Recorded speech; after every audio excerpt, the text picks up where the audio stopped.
ഷാജിർ ഖാൻ നമുക്കൊപ്പം ടെലിഫോൺ ലൈനിൽ ചേരുന്നുണ്ട്. ശ്രീ ഷാജിർ ഖാൻ, നോക്കൂ, മുൻപ് ഏറെ വിമർശനങ്ങൾക്ക് വിധേയമായിട്ടുള്ള ഒരു വിഷയം തന്നെയാണ്. അതിനൊടുവിൽ ഇപ്പോൾ 8ാം ക്ലാസ്സിലും 9ാം ക്ലാസ്സിലും ഇനി ഓൾ പാസ് ഇല്ല എന്നുള്ളത് മാത്രമല്ല 10ാം ക്ലാസ്സിലും ജയിക്കാൻ മിനിമം മാർക്ക് വേണം എന്നുള്ള തീരുമാനത്തിലേക്ക് എത്തുകയാണ് മന്ത്രിസഭാ യോഗം. ഈ ഒരു തീരുമാനത്തെ എങ്ങനെ നോക്കിക്കാണുന്നു ഈ സമയത്ത്? അല്ല, അതിനകത്തൊരു ചെറിയ പ്രശ്നമുണ്ട്. അതായത് നേരത്തെ എടുത്തിരുന്ന തീരുമാനം അല്ലെങ്കിൽ വിദ്യാഭ്യാസ വകുപ്പിന്റെ തീരുമാനമായിട്ട് നിർദ്ദേശിക്കപ്പെട്ടിരുന്നത് ഓൾ പ്രൊമോഷൻ താഴത്തെ ക്ലാസ് മുതൽ തന്നെ അവസാനിപ്പിക്കുകയായിരുന്നു. പക്ഷെ ഇപ്പൊ 8, 9 മാത്രമായി ചുരുക്കുന്നു എന്നൊരു പ്രശ്നം ഇതിനകത്ത് വരുന്നുണ്ട്. 10ാം ക്ലാസ്സിലെ ഇപ്പൊ സെപ്പറേറ്റ് മിനിമം വേണം എന്നുള്ളതായിരുന്നല്ലോ. അതിനെ അടിസ്ഥാനപ്പെടുത്തിയിട്ടാണ് വന്നത്. പക്ഷെ ക്ലാസ്സിൽ അത് അവര് ഇത്തവണ എൻഫോഴ്സ് ചെയ്യുന്നുണ്ടോ എന്ന കാര്യത്തിൽ സംശയമുണ്ട്. അവർ 8, 9 ക്ലാസ്സുകൾ മാത്രമാക്കി ചുരുക്കാൻ ശ്രമിക്കുന്നതായിട്ടാണ് ഇപ്പോൾ ഈ തീരുമാനത്തിൽ നിന്ന് മനസ്സിലാകുന്നത്.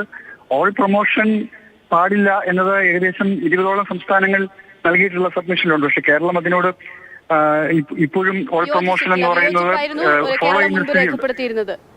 പക്ഷെ ഇപ്പോൾ 8, 9 ക്ലാസ്സുകളിലും ഒപ്പം തന്നെ 10ാം ക്ലാസ്സിന്റെ കാര്യവും മാത്രമാണ് പറയുന്നത്. അതായത് ബാക്കി ക്ലാസ്സുകളിലൊക്കെ ഓൾ പാസ് എന്നുള്ള സമ്പ്രദായം തുടരുമെന്ന് അങ്ങനെ ഒരു പ്രശ്നം കൂടിയാണ് അങ്ങ് ചൂണ്ടിക്കാണിക്കുന്നത്, അല്ലേ? തീർച്ചയായിട്ടും ആ ഓൾ പ്രൊമോഷൻ അടിസ്ഥാനപരമായി അവർ മാറ്റിയിട്ടില്ല. 7ാം ക്ലാസ് വരെയും ഓൾ പ്രൊമോഷൻ 8, 9 മാത്രം അവിടെ മാറ്റുന്നു. പക്ഷെ 10ാം ക്ലാസ്സിന്റെ കാര്യത്തിൽ ഇപ്പോഴും ഒരു ഒബ്ജക്റ്റ് നിലനിർത്തിയിരിക്കുന്നു അതിനകത്ത്. അപ്പൊ അത്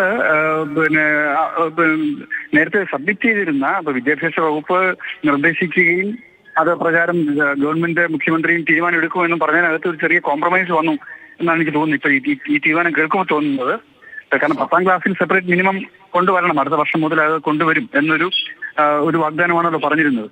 വിദ്യാഭ്യാസ നിലവാരം യഥാർത്ഥത്തിൽ ഓൾ പ്രൊമോഷനിലൂടെ താഴേക്ക് പോവുകയാണ് ചെയ്യുന്നത്. നിലവാരം ഉയർത്താൻ കഴിയുന്നില്ല എന്നതാണല്ലോ പ്രശ്നം. അപ്പൊ ആ പ്രശ്നത്തിന് പരിഹാരം എന്ന നിലയ്ക്ക് ആദ്യം SSLCയിൽ അത് പൂർണ്ണമായി നടപ്പിലാക്കുകയും മറ്റെല്ലാ ക്ലാസ്സിലും താഴെ ക്ലാസ് മുതൽ തന്നെ വരണം അത്. അപ്പൊ അത് പക്ഷെ ആ നിർദ്ദേശത്തിനകത്ത് വെള്ളം ചേർത്തതായിട്ടാണ് എനിക്കിപ്പോ തോന്നുന്നത് ഈ കേട്ടിടത്തോളം. കുറച്ചുകൂടി അങ്ങനെയാണെങ്കിൽ അത് നമ്മളതിന്റെ പൂർണ്ണ ഫലപ്രാപ്തി ഉണ്ടാകില്ല. അപ്പൊ പൂർണ്ണ ഫലപ്രാപ്തി ഉണ്ടാകുന്ന വിധത്തിൽ ഓൾ പ്രൊമോഷൻ എന്ന് പറയുന്ന സാധനം ഈ ഇവാലുവേഷൻ സിസ്റ്റത്തിൽ നിന്ന് മാറ്റുക മാത്രം ഒന്ന് ഇടപെടുകയാണ്. അദ്ദേഹം പറഞ്ഞു വരുന്ന ഇതാണ്, ഇത് മുഴുവൻ ക്ലാസ്സുകളിലും ഇത് നടപ്പാക്കേണ്ടതുണ്ട്, അല്ലെങ്കിൽ അത് പൂർണ്ണ ഫലപ്രാപ്തിയിലേക്ക് എത്തില്ല എന്നുള്ള കാര്യമാണ് അദ്ദേഹം സൂചിപ്പിക്കുന്നത്.